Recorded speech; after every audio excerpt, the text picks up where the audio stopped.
ವಿದ್ಯಾರ್ಥಿಗಳೇ, ನಾವಿವತ್ತು 4ನೇ ಅಧ್ಯಾಯ ಪರಿಪೂರ್ಣ ಪೈಪೋಟಿ ಮಾರುಕಟ್ಟೆಯಲ್ಲಿ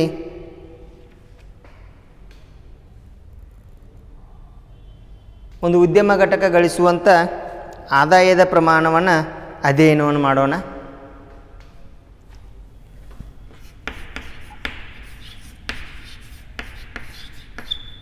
ಆದಾಯ ರೆವೆನ್ಯೂ ಅಂತೇಳಿ ಕರಿತೀವಿ. ಇದಕ್ಕಿಂತ ಪೂರ್ವದಲ್ಲಿ ಪರಿಪೂರ್ಣ ಪೈಪೋಟಿಯಲ್ಲಿ ಉದ್ಯಮ ಘಟಕದ ಸಿದ್ಧಾಂತದಲ್ಲಿ ಒಂದು ಉದ್ಯಮ ಘಟಕದ ಮಾರುಕಟ್ಟೆಯಲ್ಲಿ ಬೆಲೆಯನ್ನು ಹೇಗೆ ಪಡೆದುಕೊಳ್ತೈತಿ, ಪರಿಪೂರ್ಣ ಪೈಪೋಟಿ ಮಾರುಕಟ್ಟೆ ಅಂದರೆ ಏನು, ಹಾಗೂ ಅದಕ್ಕಿಂತ ಪೂರ್ವದಲ್ಲಿ ಮಾರುಕಟ್ಟೆ ಅಂದರೆ ಏನೆನ್ನುವಂಥದ್ದನ್ನು ಅಧ್ಯಯನವನ್ನು ಮಾಡೀವಿ. ಹಾಗೂ ಪರಿಪೂರ್ಣ ಪೈಪೋಟಿ ಮಾರುಕಟ್ಟೆಯ ಲಕ್ಷಣಗಳನ್ನು ಅಧ್ಯಯನವನ್ನು ಮಾಡಿದ ನಂತರ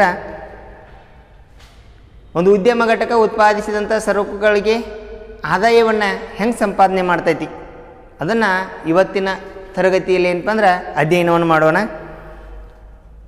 ಆದಾಯ ಎನ್ನುವಂಥದ್ದು ಪ್ರತಿಯೊಂದು ಉದ್ಯಮ ಘಟಕದ ಮುಖ್ಯ ಉದ್ದೇಶ, ಮುಖ್ಯವಾದಂಥ ಗುರಿ ಅಂತೇಳಿ ಕರಿತೀವಿ.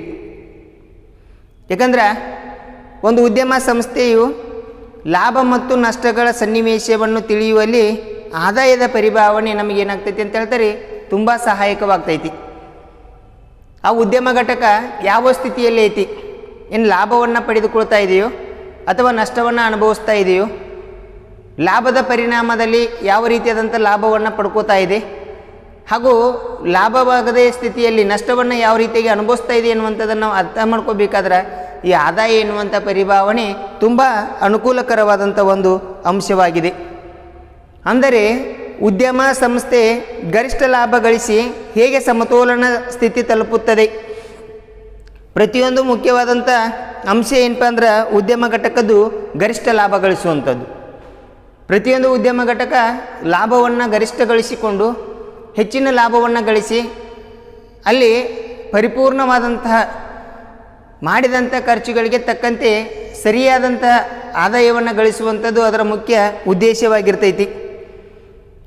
ಅಂತಹ ಸಂದರ್ಭದಲ್ಲಿ ಉತ್ಪಾದನಾ ಪ್ರಮಾಣವೆಷ್ಟು, ಉತ್ಪಾದನಾ ತಂತ್ರವೇನು, ಉತ್ಪಾದನಾ ಮುಂತಾದ ಹಲವಾರು ವಿಚಾರಗಳನ್ನು ತಿಳಿದುಕೊಳ್ಳುವಲ್ಲಿ ಆದಾಯದ ಪರಿಭಾವನೆಗಳು ಮಹತ್ವವಾದಂಥ ಪಾತ್ರವನ್ನು ನಿರ್ವಹಿಸುತ್ತವೆ. ನೋಡಿ, ಉದ್ಯಮ ಘಟಕಕ್ಕೆ ಆದಾಯ ಯಾವ ರೀತಿಯಾಗಿ ಸಹಾಯವಾಗ್ತೈತೆ ಅಂದ್ರೆ ಉತ್ಪಾದನಾ ಪ್ರಮಾಣವೆಷ್ಟು, ನಾ ಎಷ್ಟು ಪ್ರಮಾಣದಲ್ಲಿ ಉತ್ಪಾದನೆಯನ್ನು ಮಾಡ್ತಾ ಇದ್ದೀನಿ, ಹಾಗೂ ಆ ಉತ್ಪಾದನೆ ಮಾಡುವಂಥ ಪ್ರಮಾಣದಲ್ಲಿ ಉತ್ಪಾದನಾ ತಂತ್ರವನ್ನು ಯಾವ ರೀತಿಯಾದಂಥ ಉತ್ಪಾದನೆಯನ್ನು ಮಾಡ್ತಾ ಇದ್ದೀನಿ, ನಾನು ಉತ್ಪಾದಿಸುವಂಥ ಸರಕುಗಳ ಗುಣಲಕ್ಷಣಗಳು, ಆ ಸರಕುಗಳಲ್ಲಿರುವಂಥ ಏನಪ್ಪ ಅಂದ್ರೆ ವಿಶೇಷವಾದಂಥ ಅಂಶಗಳು, ಇವುಗಳನ್ನು ಏನಪ್ಪ ಅಂದ್ರೆ ಅರ್ಥ ಮಾಡಿಕೊಳ್ಳಲು ಈ ಆದಾಯದ ಪರಿಭಾವನೆ ಮಹತ್ವವಾದಂಥ ಕಾರ್ಯವನ್ನು ನಿರ್ವಹಿಸ್ತೈತಿ ಅಂತ ಹೇಳ್ತಾರೆ. ನಂತರ ಆದಾಯ ಮತ್ತು ವೆಚ್ಚಗಳ ನಡುವಿನ ಅಂತರವು ಲಾಭದ ಪ್ರಮಾಣವನ್ನು ನಿರ್ಧರಿಸುತ್ತದೆ. ಯಾಕಂದ್ರೆ ಪ್ರತಿಯೊಂದು ಉದ್ಯಮ ಘಟಕವು ವೆಚ್ಚವನ್ನು ಮಾಡಬೇಕಾಗ್ತೈತಿ. ಪ್ರಾರಂಭದಲ್ಲಿ ಪ್ರತಿಯೊಂದು ಉತ್ಪಾದನಾ ಸರಕುಗಳನ್ನು ಏನಪ್ಪ ಅಂದ್ರೆ ಸರಕುಗಳನ್ನು ಉತ್ಪಾದಿಸಬೇಕಾದ್ರೆ ಅಲ್ಲಿ ವೆಚ್ಚಗಳನ್ನು ಮಾಡಬೇಕಾಗ್ತೈತಿ. ಕಚ್ಚಾ ಸಂಪನ್ಮೂಲಗಳನ್ನು ತೆಗೆದುಕೊಳ್ಳುವುದಾಗಲಿ, ಯಂತ್ರೋಪಕರಣಗಳನ್ನು ತೆಗೆದುಕೊಳ್ಳುವುದಾಗಲಿ, ಕಟ್ಟಡವನ್ನು ನಿರ್ಮಾಣ ಮಾಡುವುದಾಗಲಿ ಅಥವಾ ಶ್ರಮೀಕರಣ ಬಳಸುವುದಾಗಲಿ ಉತ್ಪಾದನಾಂಗಗಳ ಮೇಲೆ ಮೊದಲು ವೆಚ್ಚ ಮಾಡಬೇಕಾಗ್ತೈತಿ. ಆ ವೆಚ್ಚವನ್ನು ಮಾಡಿದಂಥ ಉತ್ಪಾದನಾಂಗಗಳನ್ನು ಬಳಸಿಕೊಂಡು ಅಲ್ಲಿ ಉತ್ಪಾದನೆಯನ್ನು ಮಾಡಿ ಏನು ಮಾಡ್ತೈತಿ, ಆದಾಯವನ್ನು ಸಂಪಾದನೆ ಮಾಡ್ತೈತಿ ಅಂತ ಹೇಳ್ತಾರೆ. ಅದಕ್ಕಾಗಿ ಆದಾಯಕ್ಕೆ ವಿಶೇಷವಾದಂಥ ಕಲ್ಪನೆ ಅಥವಾ ವಿಶೇಷವಾದಂಥ ಏನು ಸಹಾಯಕವಾಗ್ತೈತಿ ಅಂತಂದ್ರೆ ಒಂದು ಉದ್ಯಮ ಘಟಕಕ್ಕೆ ಆದಾಯದ ಪರಿಭಾವನೆ ಮುಖ್ಯವಾಗೈತಿ ಅಂತ ಹೇಳ್ತಾರ. ಹಾಗಾದ್ರೆ ಆದಾಯದ ಅರ್ಥ, ಆದಾಯ ಅಂದರೆ ಏನು, ಮೀನಿಂಗ್ ಆಫ್ ರೆವೆನ್ಯೂ ನೋಡಿ. ಆದಾಯ ಅಂದರೆ ಹೇಳ್ತಾರೆ ವಿವಿಧ ಬೆಲೆಗಳಲ್ಲಿ ತನ್ನ ವಿವಿಧ ಪ್ರಮಾಣದ ಸರಕುಗಳನ್ನು ಮಾರಾಟ ಮಾಡಿದಾಗ ಉದ್ಯಮ ಸಂಸ್ಥೆ ಲಭ್ಯವಾಗುವ ವರಮಾನವನ್ನು ಆದಾಯ ಎನ್ನುತ್ತೇವೆ. ನೋಡಿ ವಿದ್ಯಾರ್ಥಿಗಳೇ, ಇಲ್ಲಿ ಆದಾಯ ಅಂದರೆ ಹೇಳ್ತಾರೆ ವಿವಿಧ ಬೆಲೆಗಳಲ್ಲಿ ತನ್ನ ವಿವಿಧ ಪ್ರಮಾಣದ ಸರಕುಗಳನ್ನು ಮಾರಾಟ ಮಾಡಿದಾಗ ಉದ್ಯಮ ಸಂಸ್ಥೆಗೆ ಲಾಭವಾಗುವ ವರಮಾನವನ್ನು ಆದಾಯ ಎಂದು ಕರೆಯುತ್ತೇವೆ. ಅಂದರೆ ಒಂದು ಉದ್ಯಮ ಸಂಸ್ಥೆ ತಾನು ಉತ್ಪಾದಿಸಿದಂಥ ಸರಕುಗಳನ್ನು ವಿವಿಧ ಪ್ರಮಾಣದಲ್ಲಿ ಎಷ್ಟು ಪ್ರಮಾಣದಲ್ಲಿ ಮಾರಾಟ ಮಾಡ್ತೈತಿ, ಈ ವಿವಿಧ ಪ್ರಮಾಣದಲ್ಲಿ ಮಾರಾಟ ಮಾಡಿದಾಗ ಆ ಉದ್ಯಮ ಸಂಸ್ಥೆಗೆ ಲಾಭ ಬರ್ತೈತಿ. ಆ ಲಾಭ ಬರುವಂಥ ವರಮಾನವನ್ನು ನಾವೇನಂತ ಕರಿತೀವಿ ಆದಾಯ ಎಂದು ಕರೆಯುತ್ತೇವೆ. ಈ ರೀತಿಯಾದಂಥ ಆದಾಯವನ್ನು 3 ವಿಧಗಳಲ್ಲಿ ಅಧ್ಯಯನವನ್ನು ಮಾಡ್ತೀವಿ. ಆದಾಯದ ವಿಧಗಳು. ಆದಾಯದ ವಿಧಗಳು ನೋಡಿ, ಆದಾಯದ ವಿಧಗಳನ್ನು 3 ರೀತಿಯಾಗಿ ಅಧ್ಯಯನವನ್ನು ಮಾಡ್ತೀವಿ. ಮೊದಲನೇದಾಗಿ ಬರುವಂಥದ್ದು ಒಟ್ಟು ಆದಾಯ. ಇದನ್ನು TR ಅಂತೇಳಿ ಕರಿತೀವಿ, ಟೋಟಲ್ ರೆವಿನ್ಯೂ, ಒಟ್ಟು ಆದಾಯ. ಎರಡನೇದಾಗಿ ಬರುವಂಥದ್ದು ಸರಾಸರಿ ಆದಾಯ.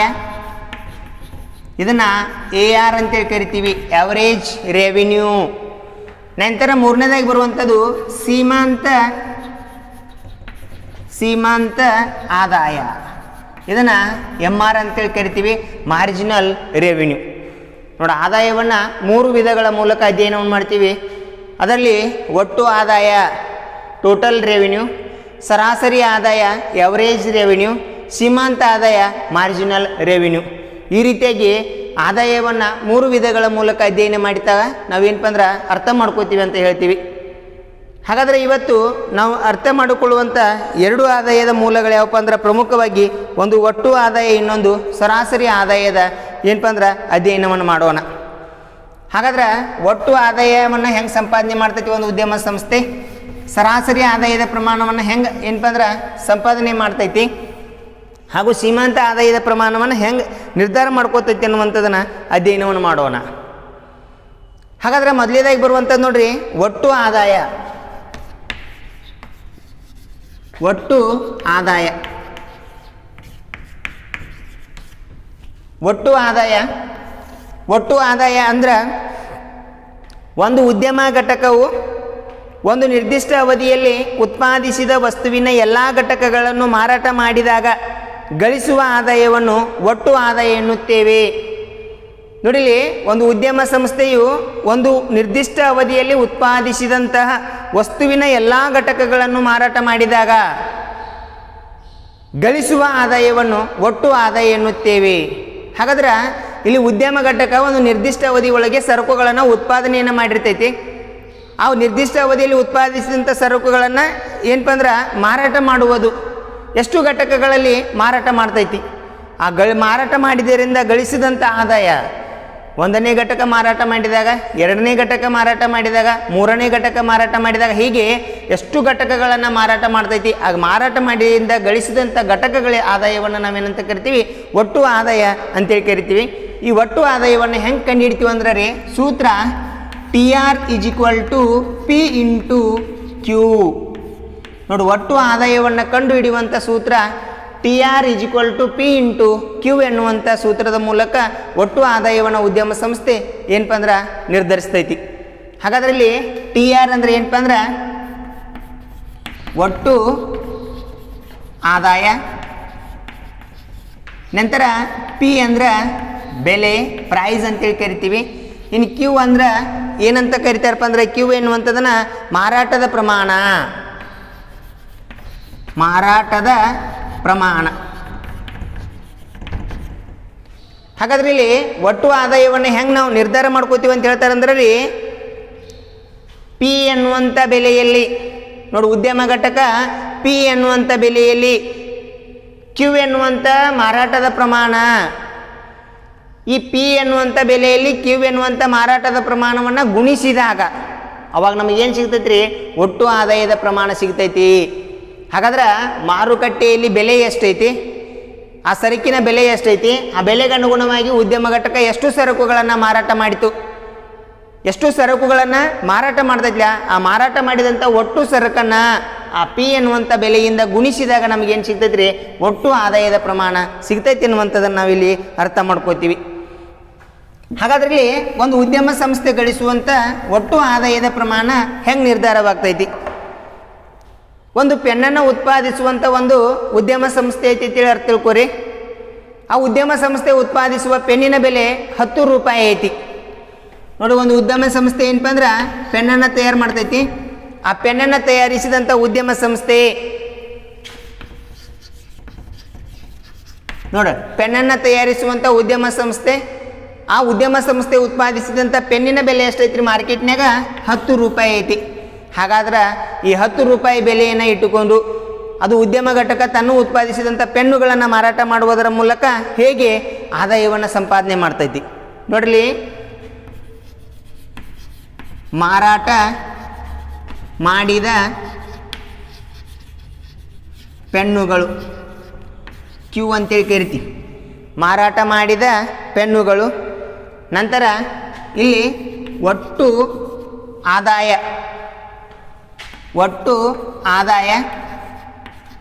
ರೂಗಳಲ್ಲಿ.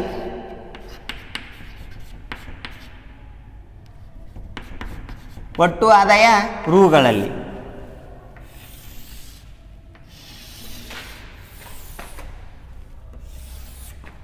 ನೋಡಿ, ಮಾರಾಟ ಮಾಡಿದಂಥ ಪೆನ್ನಿನ ಪ್ರಮಾಣ ಹಾಗೂ ಆ ಉದ್ಯಮ ಘಟಕ ಗಳಿಸುವಂಥ ಆದಾಯದ ಪ್ರಮಾಣ. ನೋಡಿ, ಉದ್ಯಮ ಸಂಸ್ಥೆ 0ದಷ್ಟು ಪೆನ್ನುಗಳನ್ನು ಅಂದರೆ ಯಾವುದೇ ರೀತಿಯಾದಂಥ ಪೆನ್ನುಗಳನ್ನು ಅದು ಮಾರಾಟ ಮಾಡುವುದಿಲ್ಲ. ಅವಾಗ ಉದ್ಯಮ ಘಟಕ ಗಳಿಸುವಂಥ ಆದಾಯದ ಪ್ರಮಾಣ ಏನಾಗಿರ್ತೈತಿ ರೀ? 0 ಆಗಿರ್ತೈತಿ.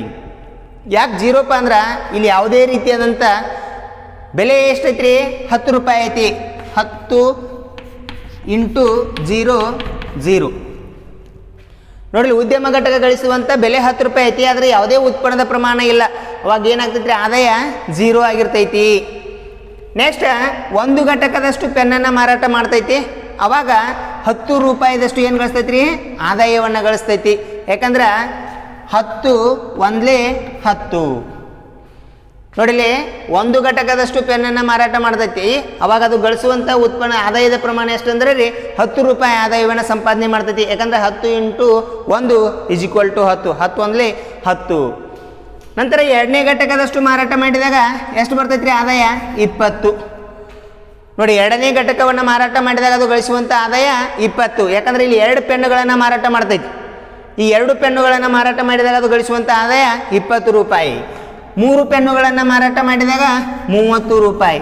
4 ಪೆನ್ನುಗಳನ್ನು ಮಾರಾಟ ಮಾಡಿದಾಗ 40 ರೂಪಾಯಿ. 5 ಪೆನ್ನುಗಳನ್ನು ಮಾರಾಟ ಮಾಡಿದಾಗ ಎಷ್ಟಪ್ಪ ಅಂದ್ರೆ 50 ರೂಪಾಯಿಗಳು.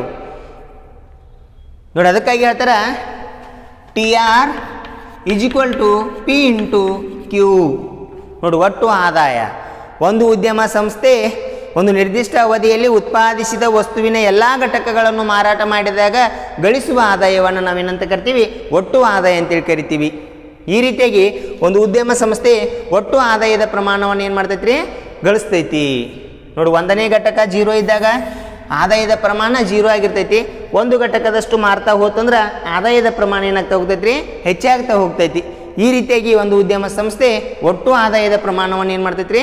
ಲೆಕ್ಕಾಚಾರ ಮಾಡ್ತೈತಿ. ನೋಡಿ, ಇದು ಒಟ್ಟು ಆದಾಯದ ಪ್ರಮಾಣ. ಹಾಗಾದ್ರೆ ಇಲ್ಲಿ ಒಟ್ಟು ಆದಾಯದ ರೇಖೆ ಯಾವ ರೀತಿಯಾಗಿ ರಚನೆ ಆಗ್ತೈತಿ? ನೋಡಿ, ಒಟ್ಟು ಆದಾಯದ ರೇಖೆ ಯಾವ ರೀತಿಯಾಗಿ ರಚನೆ ಆಗ್ತೈತಪ್ಪ ಅಂತ ಹೇಳ್ತಾರೆ ಅಂದ್ರೆ ಇಲ್ಲಿ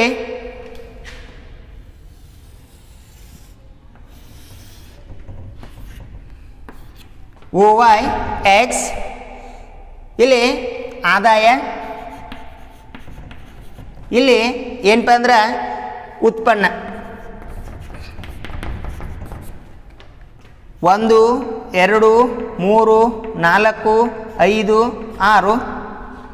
ಇಲ್ಲಿ 10 20 30 40 50 60. 1 2 3 4 5 6.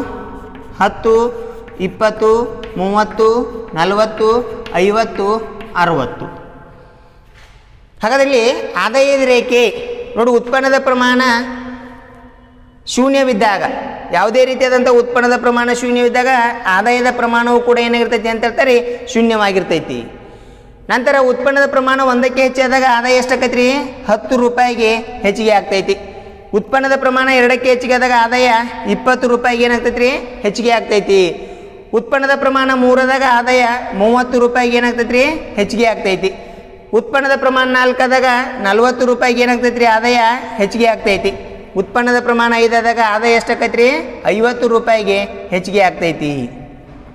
ನೋಡಿ ವಿದ್ಯಾರ್ಥಿಗಳೇ, ಈ ರೀತಿಯಾಗಿ ಏನಪ್ಪ ಅಂದ್ರೆ ಆದಾಯದ ರೇಖೆ ಎಡದಿಂದ ಬಲಕ್ಕೆ ಏನಾಗ್ತೈತಿ ರೀ? ಮೇಲ್ಮುಖವಾಗಿ. ನೋಡಲಿ, ಎಡದಿಂದ ಬಲಕ್ಕೆ ಮೇಲ್ಮುಖವಾಗಿ ಏನು ಮಾಡ್ತಾ ಹೋಗ್ತೈತಿ ರೀ? ಕಾರ್ಯವನ್ನು ಮಾಡ್ತೈತಿ. ಈ ರೀತಿಯಾಗಿ ಒಟ್ಟು ಆದಾಯದ ರೇಖೆ ಏನಾಗ್ತೈತಿ ರೀ ರಚನೆ ಆಗ್ತೈತಿ. ನೋಡಿ ಗಮನಿಸಿ ವಿದ್ಯಾರ್ಥಿಗಳೇ, ಉತ್ಪನ್ನದ ಪ್ರಮಾಣ 0 ಐತಿ, ಆದಾಯದ ಪ್ರಮಾಣವೂ ಕೂಡ 0 ಐತಿ. ಉತ್ಪನ್ನದ ಪ್ರಮಾಣ 1ಕ್ಕೆ ಮಾರಾಟ ಮಾಡ್ತೈತಿ, ಅವಾಗ ಆದಾಯ 10ರಷ್ಟು ಗಳಿಸ್ತೈತಿ. ನಂತರ ಉತ್ಪನ್ನದ ಪ್ರಮಾಣ 2ಕ್ಕೆ ಮಾಡ್ತೈತಿ, ಆದಾಯವನ್ನು 20ರಷ್ಟು ಗಳಿಸ್ತೈತಿ. ಉತ್ಪನ್ನದ ಪ್ರಮಾಣ 3ಕ್ಕೆ ಮಾರಾಟ ಮಾಡಿದಾಗ 30ರಷ್ಟು ಆದಾಯ. 4 ಉತ್ಪನ್ನದ ಪ್ರಮಾಣ ಮಾರಾಟ ಮಾಡಿದ್ರೆ 40 ರೂಪಾಯಿ ಆದಾಯ. 5 ಉತ್ಪನ್ನದ ಪ್ರಮಾಣ ಮಾರಾಟ ಮಾಡಿದ್ರೆ 50ರಷ್ಟು ಆದಾಯ. ಈ ರೀತಿಯಾಗಿ ಒಟ್ಟು ಆದಾಯದ ರೇಖೆ ನೋಡ್ರಿ ಎಡದಿಂದ ಬಲಕ್ಕೆ ಏನಾಗ್ತೈತಿ ರೀ ಮೇಲ್ಮುಖವಾಗಿ. ಅಂದರೆ ಒಂದು ಉದ್ಯಮ ಸಂಸ್ಥೆ ತಾನು ಉತ್ಪಾದಿಸಿದಂಥ ಎಲ್ಲ ಸರಕುಗಳನ್ನು ಮಾರಾಟ ಮಾಡಿತಂದ್ರೆ ಆ ಎಲ್ಲ ಸರಕುಗಳನ್ನು ಪಿ ಅನ್ನುವಂಥ ಬೆಲೆಯಿಂದ ಗುಣಿಸಿದಾಗ ನಮಗೇನು ಸಿಗ್ತೈತಿ ರೀ ಒಟ್ಟು ಆದಾಯದ ರೇಖೆ ಸಿಗ್ತೈತಿ, ಒಟ್ಟು ಆದಾಯದ ಪ್ರಮಾಣ ಸಿಗ್ತೈತಿ. ಈ ರೀತಿಯಾಗಿ ನಾವೇನು ಮಾಡ್ತೀವಿ, ಒಟ್ಟು ಆದಾಯದ ರೇಖೆಯನ್ನು ಅಧ್ಯಯನವನ್ನು ಮಾಡ್ತೀವಿ ನೋಡಿ. ಅದಕ್ಕಾಗಿ ಈ ಒಟ್ಟು ಆದಾಯದ ಪ್ರಮಾಣವನ್ನು ಏನಪ್ಪ ಅಂದ್ರೆ ನಾವು ಅಧ್ಯಯನವನ್ನು ಮಾಡುವುದರ ಮೂಲಕ ಇಲ್ಲಿ ಒಟ್ಟು ಆದಾಯ ಹೆಂಗೆ ರಚನೆ ಆಗ್ತೈತಿ ಅನ್ನುವಂಥದ್ದನ್ನು ಅರ್ಥ ಮಾಡ್ಕೊಂತೀವಿ. ಈ ರೀತಿಯಾಗಿ ಒಟ್ಟು ಆದಾಯದ ರೇಖೆ ಏನಪ್ಪ ಅಂದ್ರೆ ನಮಗೆ ರಚನೆ ಆಗ್ತೈತಿ. ಇದು ಒಟ್ಟು ಆದಾಯ. ಈ ನೆಕ್ಸ್ಟ್ ಎರಡನೇದಾಗಿ ಬರುವಂಥದ್ದು ನೋಡ್ರಿ ಸರಾಸರಿ ಆದಾಯದ ಪ್ರಮಾಣ. ಎರಡನೇದಾಗಿ ಬರುವಂಥದ್ದು ಸರಾಸರಿ ಆದಾಯದ ಪ್ರಮಾಣ. ಹಾಗಾದ್ರೆ ಒಂದು ಉದ್ಯಮ ಸಂಸ್ಥೆ ಸರಾಸರಿ ಆದಾಯದ ಪ್ರಮಾಣವನ್ನು ಹೆಂಗೆ ಗಳಿಸ್ತೈತಿ? ಸರಾಸರಿ ಆದಾಯ AR ಎವರೇಜ್ ರೆವೆನ್ಯೂ, ಸರಾಸರಿ ಆದಾಯದ ಪ್ರಮಾಣ. ಹಾಗಾದ್ರೆ ಇಲ್ಲಿ ಸರಾಸರಿ ಆದಾಯ ಅಂದರೆ ಏನು? ಉದ್ಯಮ ಘಟಕವು ತನ್ನ ಉತ್ಪನ್ನದ ಪ್ರತಿಯೊಂದು ಘಟಕದ ಉತ್ಪಾದನೆಯಿಂದ ಪಡೆಯುವ ಆದಾಯವನ್ನು ಸರಾಸರಿ ಆದಾಯ ಎನ್ನುತ್ತೇವೆ. ನೋಡಿಲಿ, ಒಂದು ಉದ್ಯಮ ಘಟಕವು ತನ್ನ ಉತ್ಪನ್ನದ ಪ್ರತಿಯೊಂದು ಘಟಕದ ಉತ್ಪಾದನೆಯಿಂದ ಪಡೆಯುವ ಆದಾಯವನ್ನು ಸರಾಸರಿ ಆದಾಯ ಎನ್ನುತ್ತೇವೆ. ಹಾಗಾದ್ರೆ ಪ್ರತಿಯೊಂದು ಉತ್ಪನ್ನದ ಘಟಕದಿಂದ ಪಡೆಯುವಂಥ ಆದಾಯದ ಪ್ರಮಾಣ ಅದನ್ನು ನಾವೇನಂತ ಕರಿತೀವಿ? ಸರಾಸರಿ ಆದಾಯದ ಪ್ರಮಾಣ ಅಂತೇಳಿ ಕರಿತೀವಿ. ಈ ಸರಾಸರಿ ಆದಾಯದ ಪ್ರಮಾಣವನ್ನು ಹೆಂಗೆ ಗುರುತಿಸ್ತೀವಿ ಅಂದ್ರೆ ರೀ AR = TR/Q. ನೋಡಿ, ಈ ಸೂತ್ರದ ಮೂಲಕ ಏನಪ್ಪ ಅಂದ್ರೆ ಅರ್ಥ ಮಾಡ್ಕೋತೀವಿ. ಈ ಸರಾಸರಿ ಆದಾಯ ಹೆಂಗೆ ನಿರ್ಧಾರ ಆಗ್ತೈತಿ ಅಂದ್ರೆ ರೀ P × Q / Q = P. ನೋಡಲಿ, ಒಟ್ಟು ಆದಾಯ ಡಿವೈಡೆಡ್ ಬೈ ಉತ್ಪನ್ನದ ಪ್ರಮಾಣ, ಬೆಲೆ ಇಂಟು ಪ್ರಮಾಣ ಡಿವೈಡೆಡ್ ಬೈ ಸರಕಿನ ಪ್ರಮಾಣ. ನೋಡಿಲಿ, ಬೆಲೆ ಇಂಟು ಪ್ರಮಾಣ ಎದ್ರ ಪ್ರಮಾಣ ರೀ? ಸರಕಿನ ಪ್ರಮಾಣ ಡಿವೈಡೆಡ್ ಬೈ ಸರಕಿನ ಪ್ರಮಾಣ. ಅಂದರೆ ಇಲ್ಲಿ ಬೆಲೆ ಮತ್ತು ಉತ್ಪನ್ನದ ಪ್ರಮಾಣವನ್ನು ಗುಣಿಸಿ ಸರಕಿನ ಪ್ರಮಾಣದಿಂದ ಭಾಗಿಸಿದಾಗ ನಮಗೇನು ಸಿಗ್ತೈತಿ ರೀ? P ಎನ್ನುವಂಥ ಸಿಗ್ತೈತಿ, ಬೆಲೆ ಎನ್ನುವಂಥ ಸಿಗ್ತೈತಿ. ಈ ಬೆಲೆಯ ಮೂಲಕ ನಾವೇನು ಮಾಡ್ತೀವಿ? ಸರಾಸರಿ ಆದಾಯದ ರೇಖೆಯನ್ನು ಲೆಕ್ಕಾಚಾರ ಮಾಡ್ತೀವಿ. ಹಾಗಾದ್ರೆ ಈಗ ಸರಾಸರಿ ಆದಾಯದ ಪ್ರಮಾಣ ಹೆಂಗಾಗ್ತೈತಿ ಅನ್ನುವಂಥದ್ದನ್ನು ನೋಡಿದ್ರಿ. ಇಲ್ಲಿ ಪೆನ್ನುಗಳು, ಇದು ಮಾರಾಟವಾದಂಥ ಪೆನ್ನುಗಳು. ನಂತರ ಇಲ್ಲಿ ಸರಾಸರಿ ಆದಾಯ, ಇಲ್ಲಿ ಒಟ್ಟು ಆದಾಯ, ನಂತರ ಇಲ್ಲಿ ಸರಾಸರಿ ಆದಾಯ. ನೋಡಿ, ಒಟ್ಟು ಆದಾಯ, ಇಲ್ಲಿ ಸರಾಸರಿ ಆದಾಯ. 0ದಷ್ಟು ಪೆನ್ನುಗಳನ್ನು ಮಾರಾಟ ಮಾಡಿದಾಗ ಉತ್ಪನ್ನದ ಪ್ರಮಾಣ 0 ಆಗಿರ್ತೈತಿ, ಅಂದ್ರೆ ಆದಾಯದ ಪ್ರಮಾಣ 0 ಆಗಿರ್ತೈತಿ. ಸರಾಸರಿ ಆದಾಯದ ಪ್ರಮಾಣವು ಕೂಡ 0 ಆಗ್ತೈತಿ. ಈ ನಂತರ 1 ಘಟಕದಷ್ಟು ಪೆನ್ನನ್ನು ಮಾರಾಟ ಮಾಡಿದಾಗ 10 ಏನಪ್ಪ ಅಂದ್ರೆ ರೂಗಳಷ್ಟು ಆದಾಯವನ್ನು ಸಂಪಾದನೆ ಮಾಡ್ತೈತಿ. ಅವಾಗ ಸರಾಸರಿ ಆದಾಯದ ಪ್ರಮಾಣವು ಕೂಡ 10ರಷ್ಟು ಆಗ್ತೈತಿ. ಯಾಕೆ 10ರಷ್ಟು ಆಗ್ತೈತಿ ಅಂದ್ರೆ 10 / 1.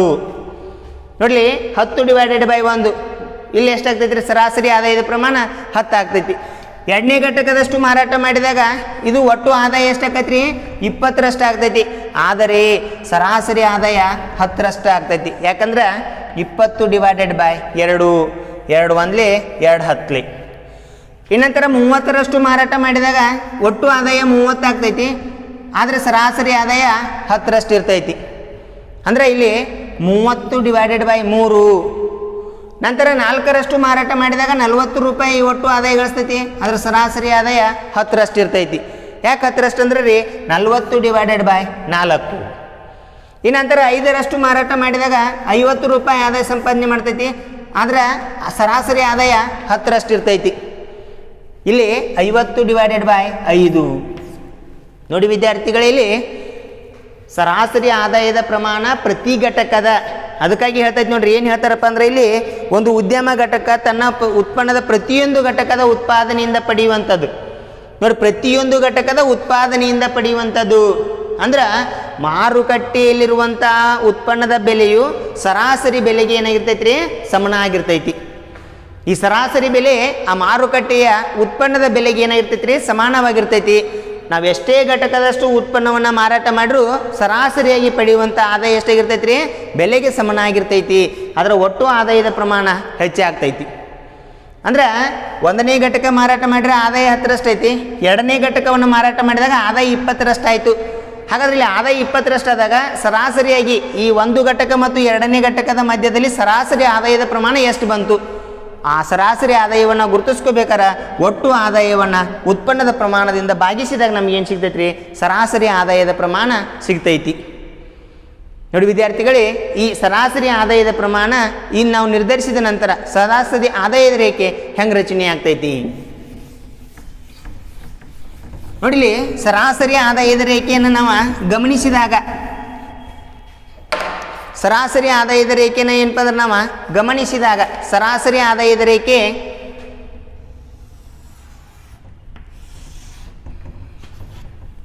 OY(X) ಇದು ಆದಾಯ, ಇದು ಉತ್ಪನ್ನ, ಇದು ಆದಾಯ, ಇದು ಉತ್ಪನ್ನ. 0ದಷ್ಟು ಏನಪ್ಪ ಅಂದ್ರೆ 10, 20, 30, 40, 50, 60, 1, 2, 3, 4, 5, 6. 1, 2, 3, 4, 5, 6. ಆದಾಯದ ಪ್ರಮಾಣ 10, 20, 30, 40, 50, 60. ಇಲ್ಲಿ 0ದಷ್ಟು ಏನಪ್ಪ ಅಂದ್ರೆ ಉತ್ಪನ್ನದ ಪ್ರಮಾಣವಿದ್ದಾಗ ಆದಾಯದ ಪ್ರಮಾಣ 0 ಆಗಿರ್ತೈತಿ. ಒಂದು ಘಟಕದಷ್ಟು ಉತ್ಪನ್ನ ಬಂದಾಗ ಆದಾಯದ ಪ್ರಮಾಣ 10ರಷ್ಟು ಏನಾಗ್ತೈತಿ ರೀ, ಹೆಚ್ಚಾಗ್ತೈತಿ. 2ನೇ ಘಟಕದ ಉತ್ಪನ್ನವು ಬಂದಾಗ ಆದಾಯದ ಪ್ರಮಾಣ 10ರಷ್ಟೇ ಏನಾಗ್ತೈತಿ ರೀ, ಹೆಚ್ಚಾಗ್ತೈತಿ. 3ನೇ ಘಟಕಕ್ಕೆ ಬಂದಾಗ 10ರಷ್ಟೇ ಹೆಚ್ಚಾಗ್ತೈತಿ. 4ನೇ ಘಟಕಕ್ಕೆ ಬಂದಾಗ 10ರಷ್ಟೇ ಹೆಚ್ಚಾಗ್ತೈತಿ. 5ನೇ ಘಟಕಕ್ಕೆ ಬಂದಾಗ 5ರಷ್ಟೇ ಏನಪ್ಪ ಅಂದ್ರೆ 10ರಷ್ಟೇ ಹೆಚ್ಚಾಗ್ತೈತಿ. 6ನೇ ಘಟಕಕ್ಕೆ ಬಂದಾಗ ಕೂಡ 10ರಷ್ಟೇ ಹೆಚ್ಚಾಗ್ತೈತಿ. ಅಂದರೆ ಸರಾಸರಿ ಆದಾಯದ ರೇಖೆ ಏನಾಗೈತಿ ಅಂದ್ರೆ ರೀ, ಸರಳ ರೇಖೆ ಆಗೈತಿ. ಸರಾಸರಿ ಆದಾಯದ ರೇಖೆ ಏನಾಗೈತಪ್ಪ ಅಂದ್ರೆ ಇಲ್ಲಿ ಸರಳ ರೇಖೆಯಾಗಿ ಏನು ಮಾಡ್ತೈತಿ, ಕಾರ್ಯವನ್ನು ನಿರ್ವಹಿಸ್ತೈತಿ. ಅಂದರೆ ಉತ್ಪನ್ನದ ಪ್ರಮಾಣ ಎಷ್ಟು ಬದಲಾವಣೆ ಆಗುತ್ತದೆಯೋ ಆ ಉತ್ಪನ್ನದ ಪ್ರಮಾಣಕ್ಕೆ ತಕ್ಕಂತೆ ಸರಾಸರಿ ಆದಾಯದ ರೇಖೆಯು ಕೂಡ ಏನಪ್ಪ ಅಂದ್ರೆ ಇಲ್ಲಿ ಬದಲಾವಣೆ ಆಗ್ತೈತಿ. ಈ ಸರಾಸರಿ ಆದಾಯದ ರೇಖೆಯನ್ನು ನಾವೇನಂತ ಕರಿತೀವಿ ಅಂದ್ರೆ ರೀ, ಬೆಲೆಯ ರೇಖೆ ಅಂತಲೂ ಕೂಡ ಕರಿತೀವಿ. ನೋಡಿ ಇದನ್ನು ಏನಂತ ಕರಿತಾರಪ್ಪ ಅಂದ್ರೆ ಬೆಲೆಯ ರೇಖೆ. ನೋಡಿ ಸರಾಸರಿ ಆದಾಯದ ರೇಖೆಯನ್ನು ನಾವೇನಂತ ಕರಿತೀವಿ ರೀ, ಬೆಲೆಯ ರೇಖೆ ಅಂತಲೂ ಕೂಡ ಕರಿತೀವಿ. ಯಾಕಂದ್ರೆ ನಿಗದಿಯಾದಂಥ ಪಿನ ಬೆಲೆ, ವಸ್ತುವಿನ ಬೆಲೆ ಎಷ್ಟೈತ್ರಿ, 10 ರೂಪಾಯಿ ಐತಿ. ಈ 10 ರೂಪಾಯಿ ಬೆಲೆ ನಿಗದಿಯಾದಾಗ ಸರಾಸರಿ ಆದಾಯದ ರೇಖೆ ಪ್ರತಿ ಘಟಕದ ಉತ್ಪನ್ನದಿಂದ ನೋಡ್ರಿ, ಪ್ರತಿ ಘಟಕದ ಉತ್ಪನ್ನದಿಂದ ಪಡೆಯುವ ಆದಾಯವೇ ಸರಾಸರಿ ಆದಾಯ. ಇದು AR ರೇಖೆ ಏನಾಗೈತಿ ಅಂದ್ರೆ ರೀ, ಮಾರುಕಟ್ಟೆಯ ಬೆಲೆಯ ರೇಖೆಯಾಗಿ ಕಾರ್ಯವನ್ನು ನಿರ್ವಹಿಸ್ತೈತಿ ಅಂತ ಹೇಳ್ತೀವಿ. ನೋಡಿ ಈ ರೀತಿಯಾಗಿ ವಿದ್ಯಾರ್ಥಿಗಳಲ್ಲಿ AR = TR/Q = P × Q / Q × P. ನೋಡಿ ಈ ರೀತಿಯಾದಂಥ ಸೂತ್ರವನ್ನು ಬಳಸಿ ನಾವೇನು ಮಾಡ್ತೀವಿ, ಸರಾಸರಿ ಆದಾಯದ ಪ್ರಮಾಣವನ್ನು ಲೆಕ್ಕಾಚಾರ ಮಾಡ್ತೀವಿ. ನೋಡಿ ವಿದ್ಯಾರ್ಥಿಗಳಲ್ಲಿ ಈ ರೀತಿಯಾಗಿ ಏನಪ್ಪ ಅಂದ್ರೆ ಒಟ್ಟು ಆದಾಯ ಮತ್ತು ಸರಾಸರಿ ಆದಾಯದ ಪ್ರಮಾಣವನ್ನು ನಾವು ರೇಖಾಚಿತ್ರಗಳ ಮೂಲಕ ಏನು ಮಾಡಿದ್ವಿ, ಅಧ್ಯಯನವನ್ನು ಮಾಡಿದ್ದೀವಿ. ನೋಡಿ ಅದಕ್ಕಾಗಿ ಗಮನಿಸಿದ ವಿದ್ಯಾರ್ಥಿಗಳೇ, ಈಗ ಹೇಳಿದಂಥ ಅಂಶಗಳು 6 ಅಂಕದ ಪ್ರಶ್ನೆಗೆ ಬರುವಂಥ ಅಂಶಗಳು. ನೋಡಿಲಿ, ಒಟ್ಟು ಆದಾಯದ ರೇಖೆ ಮತ್ತು ಸರಾಸರಿ ಆದಾಯದ ರೇಖೆಯನ್ನು ರಚನೆ ಮಾಡಿದ್ರೆ 6 ಅಂಕಗಳನ್ನು ನಾವೇನು ಮಾಡ್ತೀವಿ, ಸಂಪಾದನೆ ಮಾಡ್ತೀವಿ. ಪ್ರಶ್ನೆ ಹೆಂಗಿರ್ತೈತಪ್ಪ ಅಂದ್ರೆ, ಪರಿಪೂರ್ಣ ಪೈಪೋಟಿ ಮಾರುಕಟ್ಟೆಯಲ್ಲಿ ಉದ್ಯಮ ಘಟಕ ಒಂದರ ಒಟ್ಟು ಆದಾಯ ಮತ್ತು ಸರಾಸರಿ ಆದಾಯವನ್ನು ರೇಖಾಚಿತ್ರಗಳ ಸಹಾಯದಿಂದ ವಿವರಿಸಿ.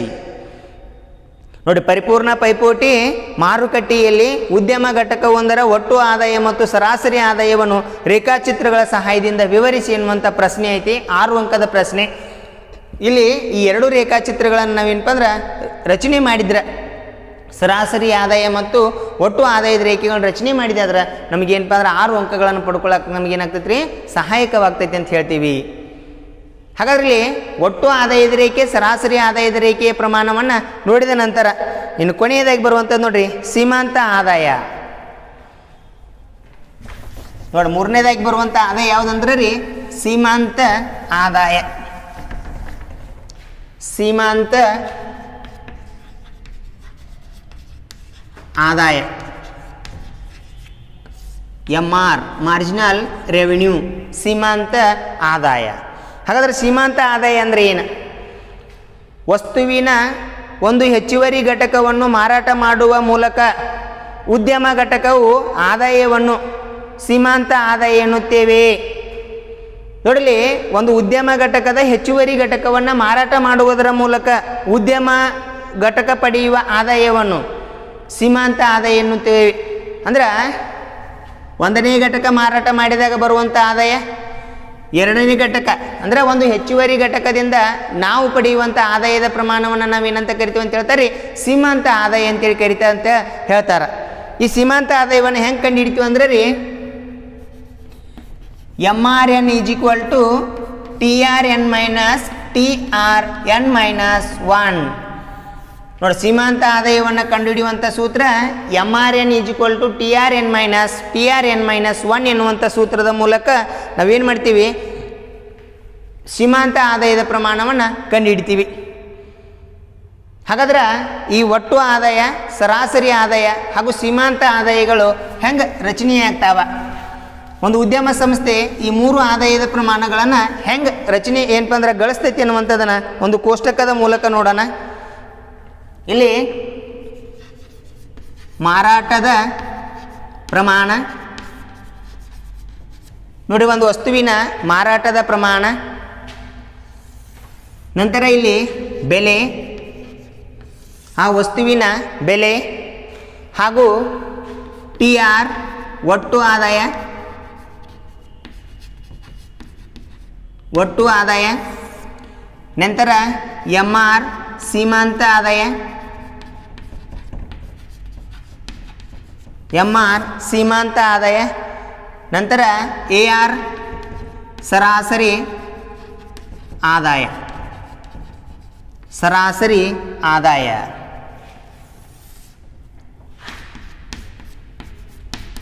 ನೋಡಿ, ಈ ರೀತಿಯಾದಂಥ ಕೋಷ್ಟಕದ ಮೂಲಕ 3 ರೀತಿಯಾದಂಥ ಆದಾಯವನ್ನು ಉದ್ಯಮ ಘಟಕ ಹೆಂಗೆ ಏನಪ್ಪ ಅಂದ್ರೆ ಲೆಕ್ಕಾಚಾರ ಮಾಡ್ತೈತಿ.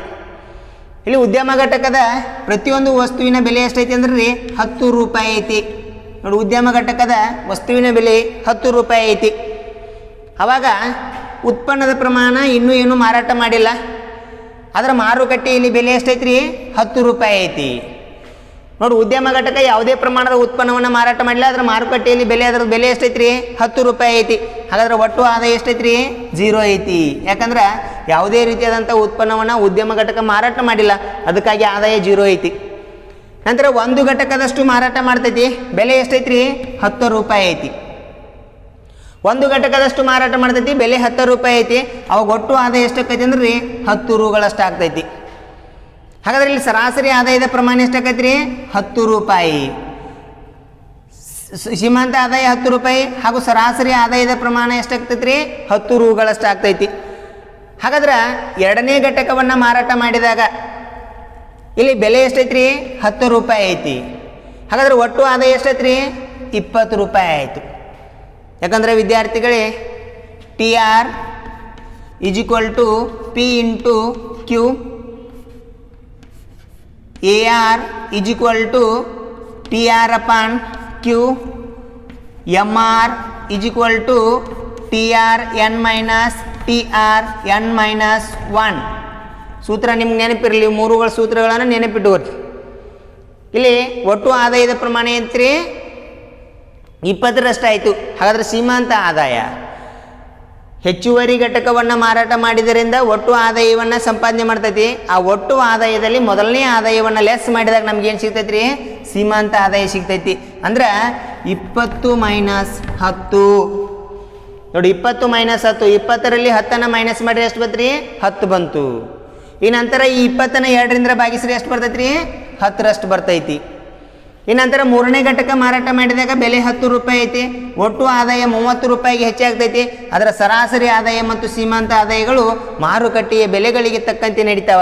ನಾಲ್ಕನೇ ಏನಪ್ಪ ಅಂದ್ರೆ ಉತ್ಪನ್ನವನ್ನು ಮಾರಾಟ ಮಾಡ್ತೈತಿ, ಆದಾಯ ಬೆಲೆ 10 ರೂಪಾಯಿ ಐತಿ, 40 ರೂಪಾಯಿ ಆದಾಯವನ್ನು ಸಂಪಾದನೆ ಮಾಡ್ತೈತಿ. ಸರಾಸರಿ ಏನಪ್ಪ ಅಂದ್ರೆ 10 ರೂಪಾಯಿ, ಸೀಮಾಂತ ಆದಾಯದ ಪ್ರಮಾಣ 10 ರೂಪಾಯಿ. ಈ ನಂತರ 5 ಘಟಕದಷ್ಟು ಮಾರಾಟ ಮಾಡ್ತೈತಿ, ಅವಾಗ ಬೆಲೆ 10 ರೂಪಾಯಿ ಇರ್ತೈತಿ. 50 ಏನಪ್ಪ ಅಂದ್ರೆ ರೂಪಾಯಿಗಳಷ್ಟು ಆದಾಯವನ್ನು ಸಂಪಾದನೆ ಮಾಡ್ತೈತಿ. ಸೀಮಾಂತ ಆದಾಯದ ಪ್ರಮಾಣ 10ರಷ್ಟು ಇರ್ತೈತಿ, ಸರಾಸರಿ ಆದಾಯದ ಪ್ರಮಾಣ 10ರಷ್ಟು ಇರ್ತೈತಿ. ನೋಡಿ ವಿದ್ಯಾರ್ಥಿಗಳೇ, ಈ ರೀತಿಯಾಗಿ ಒಂದು ಉದ್ಯಮ ಘಟಕ ಗಳಿಸುವಂಥ ಆದಾಯದ ಪ್ರಮಾಣ, ಒಟ್ಟು ಆದಾಯ, ಸೀಮಾಂತ ಆದಾಯ ಹಾಗೂ ಸರಾಸರಿ ಆದಾಯದ ಪ್ರಮಾಣಗಳನ್ನು ಏನಪ್ಪ ಅಂದ್ರೆ ಗಳಿಸ್ತೈತಿ. ಅದೇ ಉದ್ಯಮ ಘಟಕ. ಅದರ ಉದ್ದೇಶ ಏನ್ರಿ? ಗರಿಷ್ಠ ಲಾಭ ಗಳಿಸಿಕೊಳ್ಬೇಕು. ಅದಕ್ಕಾಗಿ ಆದಾಯ ಎನ್ನುವಂಥದ್ದು ಉದ್ಯಮ ಘಟಕಕ್ಕೆ ವಿಶೇಷವಾದಂಥ ಏನು ಮಾಡ್ತೈತಿ ರೀ? ಸಹಾಯವನ್ನು ಮಾಡ್ತೈತಿ. ಹೆಂಗೆ ನಾ ಆದಾಯವನ್ನು ಸಂಪಾದನೆ ಮಾಡಬೇಕು? ಮಾರುಕಟ್ಟೆಯಲ್ಲಿ ಉತ್ಪನ್ನದ ಬೆಲೆ ಎಷ್ಟೈತಿ, ಆ ಬೆಲೆಗಳಿಗೆ ಅನುಗುಣವಾಗಿ ನಾ ಸರಕುಗಳನ್ನ ಎಷ್ಟು ಮಾರಾಟ ಮಾಡಿದ್ರೆ ನಾ ಆದಾಯವನ್ನು ಸಂಪಾದನೆ ಮಾಡ್ತೀನಿ, ಅದನ್ನು ಆಧಾರವಾಗಿಟ್ಟುಕೊಂಡು ಈ ಸೀಮಾಂತ ಆದಾಯ ಮತ್ತು ಸರಾಸರಿ ಆದಾಯದ ಪ್ರಮಾಣ ಒಂದೇ ರೀತಿಯಾಗಿರ್ತಾವ. ಅದರ ಒಟ್ಟು ಆದಾಯದ ಪ್ರಮಾಣ ಮಾತ್ರ ಏನಾಗ್ತೈತಿ ರೀ? ಬದಲಾವಣೆ ಆಗ್ತೈತಿ ಅನ್ನುವಂಥದ್ದನ್ನು ನಾವು ಅಧ್ಯಯನ ಮಾಡ್ತೀವಿ. ನೋಡಿ, ಇಷ್ಟು ಒಟ್ಟು ಆದಾಯ, ಸರಾಸರಿ ಆದಾಯ ಹಾಗೂ ಸೀಮಾಂತ ಆದಾಯದ ಏನಪ್ಪ ಅಂದ್ರೆ ಒಂದು ಉದ್ಯಮ ಸಂಸ್ಥೆ ಪರಿಪೂರ್ಣ ಪೈಪೋಟಿ ಮಾರುಕಟ್ಟೆಯಲ್ಲಿ ಗಳಿಸುವಂಥ ಆದಾಯದ ಪ್ರಮಾಣಗಳನ್ನು ನಾವೇನು ಮಾಡಿದ್ದೀವಿ? ಅಧ್ಯಯನವನ್ನು ಮಾಡಿದ್ದೀವಿ ಅಂತ ಹೇಳ್ತೀವಿ. ನೋಡಿ ವಿದ್ಯಾರ್ಥಿಗಳೇ, ಈ ಕೋಷ್ಟಕದ ಮೇಲೆ ಒಂದು ನಿಮಗೆ ಪ್ರಶ್ನೆ ಬರ್ತೈತಿ, ನಂತರದಲ್ಲಿ ಅದನ್ನ ಏನಪ್ಪ ಅಂದ್ರೆ ಎಕ್ಸ್ಪ್ಲೇನ್ ಮಾಡ್ತೀನಿ. ಇದು ನಿಮ್ಮದು ಕಾರ್ಯಭಾರ ನಿಯೋಜಿತ ಪ್ರಶ್ನೆಯಾಗಿ ಮುಂದೆ ಬರ್ತೈತಿ, ಅವಾಗ ಇದನ್ನು ಏನಪ್ಪ ಅಂದ್ರೆ ತಿಳಿಸ್ಕೊಡ್ತೀನಿ. ನೋಡಿ, ಇಷ್ಟು ವಿದ್ಯಾರ್ಥಿಗಳೇ ನೀವು ಗಳಿಸುವಂಥ ಆದಾಯದ ಪರಿಭಾವನೆಗಳು. ಇನ್ನು ಉಳಿದಿದ್ದನ್ನು ನಂತರದ ತರಗತಿಯಲ್ಲಿ ಏನಪ್ಪ ಅಂದ್ರೆ ಅಧ್ಯಯನವನ್ನು ಮಾಡೋಣ.